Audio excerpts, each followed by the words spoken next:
Hi, and welcome back to the podcast. This week is quite an exciting one because it really does parallel what I'm teaching in Yerushalayim from Rav Hirsch's 19 letters. I'm up to the 5th letter, and the 4th letter and the 5th letter do really coalesce around the point that we're going to make in the mitzvah that we're going to discuss today. We're talking about the Bechor, the dedication of one's firstborn, either a human or an animal, to Hashem. Now, obviously, when it comes to an animal, that can be either dedicating it to the temple, it being not usable, or redeeming it for some sort of value. When it comes to a child, obviously, we do a redeeming ceremony that we still do today. We call it a pidyon haben, the redeeming of the son. Now, Rav Hirsch, this is an idea that plays itself out through lots of aspects of Judaism, but gives us a very fundamental principle to walk away with, because we're enacting this with our children. Now, this doesn't apply for Levium, and there are other halachic aspects that he discusses, but I really want to focus in on the key principle that he feels that it's essential for us to walk away with. Because when we enact a redeeming of a firstborn, there is a perspective we're supposed to hold. Now, let's get the context. The context of this mitzvah is from Egypt. There are certain things that we embody in our lives that are to remind us of the inception of the Jewish people. We've been through Tefillin, the idea of Chometz on Pesach. All these things are symbolic enactments that are supposed to drill home these principles and allow us to live them out. When it comes to redeeming of the firstborn, in a similar way to when you give Maisa off your money, it is supposed to garner a perspective on everything else.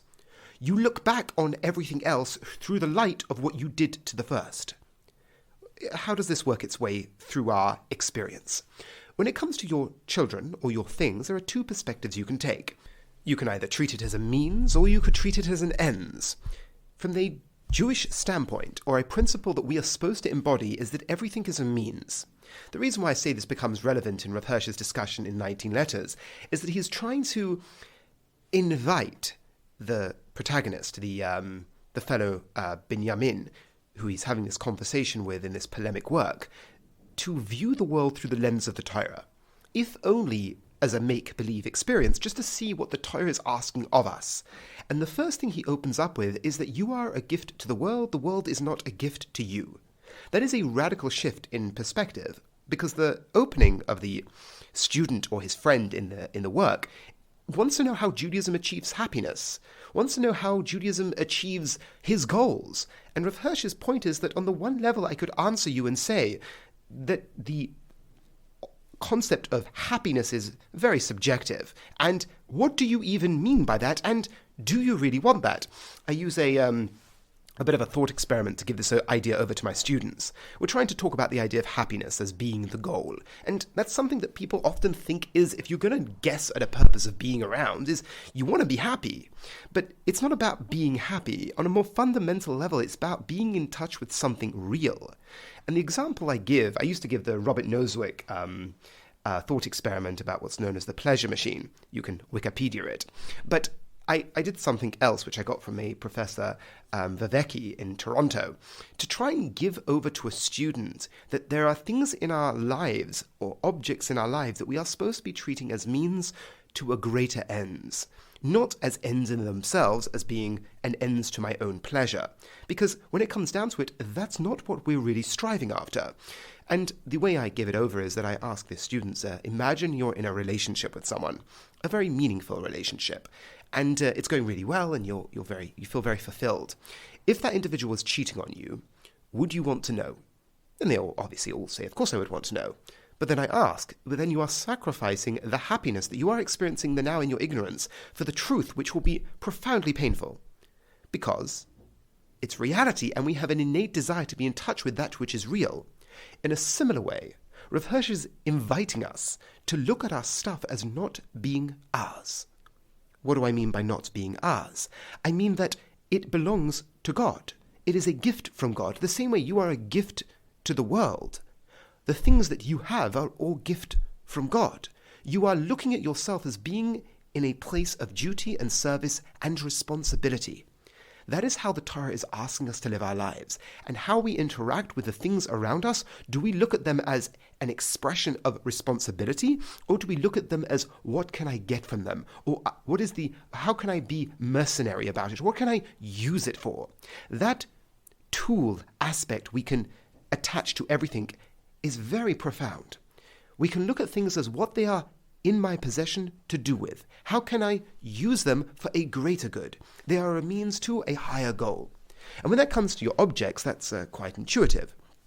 And in the 19 letters, Rav Hirsch it's actually interesting, he plays this idea of a Bechor to its sort of logical conclusion. He looks at humanity as being the Bechor of the world, and the Jewish people being the Bechor of the nations of the world. And that sort of, the Bechor amongst the animal kingdom is the human, the Bechor amongst the nations of the world is the Jew, and amongst the family you have a Bechor. A Bechor has a responsibility because he sets the tone for the family, but he also sets the tone for the family in the sense that he inspires the father to look at the rest of his children through that light. And the way Rav Hirsch puts it is, if you have a daughter, or if you have a son, and you think, I want them to be, and it's interesting, he uses, I want her to be a businesswoman. I want her to marry X. I want my son to be this type of person. Well, then it's about you. You are the one in control, and you are the one who is molding your child through the lens of your own desire. Or do you look at your child as being a charge, a responsibility? Do you look at it as your responsibility to develop the perspective of the child along the lines of this greater and nobler mission? Is that what you look at yourself in relationship to your children? Or is it about, what can they do for me? Are they a means to my ends? Or are they a means to a greater ends? Do I look at them as simply objects for my own gratification? Or do I look at them as a charge for a greater, nobler cause? That is what we do when we dedicate the first of our things to Hashem. It's not only about the dedicating of the object that we're looking at, but it's how I reflect on everything else, which is also so important. The same way when a son is redeemed with the Kohen in the Pidyon Aben, the father should then look at that experience as being, my son is not mine, I don't own my children. My children are a gift, my children are a responsibility, and when you look at your children through that lens, you are inspired to grow, you are inspired to live up to that expectation. The same way when it comes to your objects. The more objects you have, the way Rav Hirsch puts it in the 19 letters, the more possessions that come your way should allow you to reflect on, how does this now change my responsibility in the world? What I now have, what am I now to do? When a person is blessed with a child, their responsibilities in the world change, both in their own way of approaching Hashem, but also in the responsibility in terms of how to bring up these children. So, do we look at our children as a gift, or do we look at our children as an object that we own? And this comes about in how people treat their children, or how people are working towards treating their children. Because we're inspiring to grow in the relationship with how we bring up our children. So, to recap these points, the Bechor, the same way the humanity is the Bechor of the world, of the animal kingdom, because Rav Hirsch points out we are both part and a part of the natural world. And the apartness is that we are the Bechor of the natural world. That comes with a responsibility as human beings. That is the universal vision. Thereby, everything that comes afterwards, everything that is below, so to speak, is also sanctified by relationship with the Bechor. The potential is there for it to be risen up, as they would say. And that is the responsibility of humanity. L'ovda u'l'shamra. And the Jewish people are the Bechor of the nations of the world.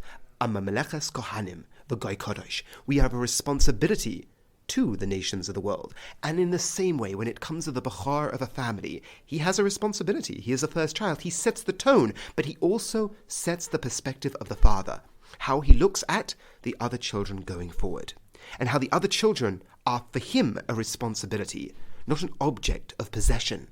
We, as Rav Hirsch phrases it, if we look at our children as a gift from the Almighty, with a responsibility, that is truly a blessing in the truest sense of the word, that you are encouraging the growth of both the child and the world in general. But if you look at your children as a possession, you treat them as what you want from them, in terms of them being an object of your gratification. As in, I want my child to be X, I want my child to be Y. They become an object of your honor and your glory, then you turn your child into a curse.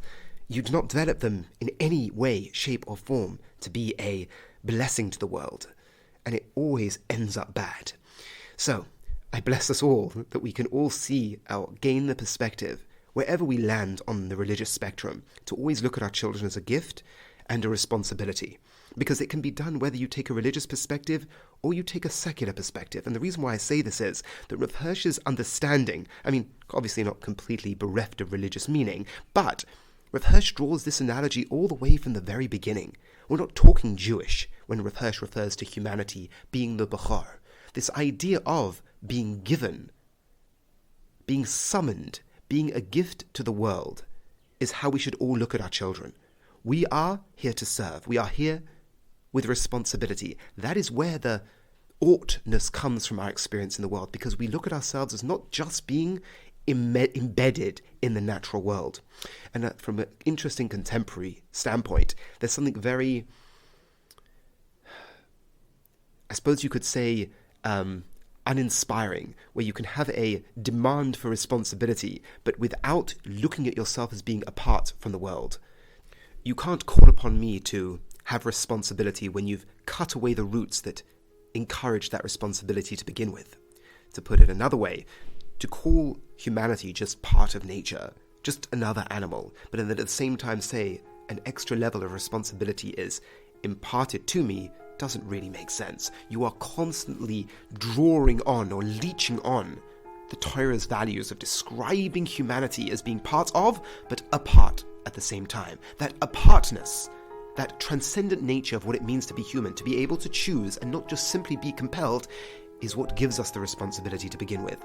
And may we take that responsibility in the reference to the world, as Jews to the nation of the world, and with our firstborns, and look at the rest of our family through that light. Thank you so much for listening. Have a great week.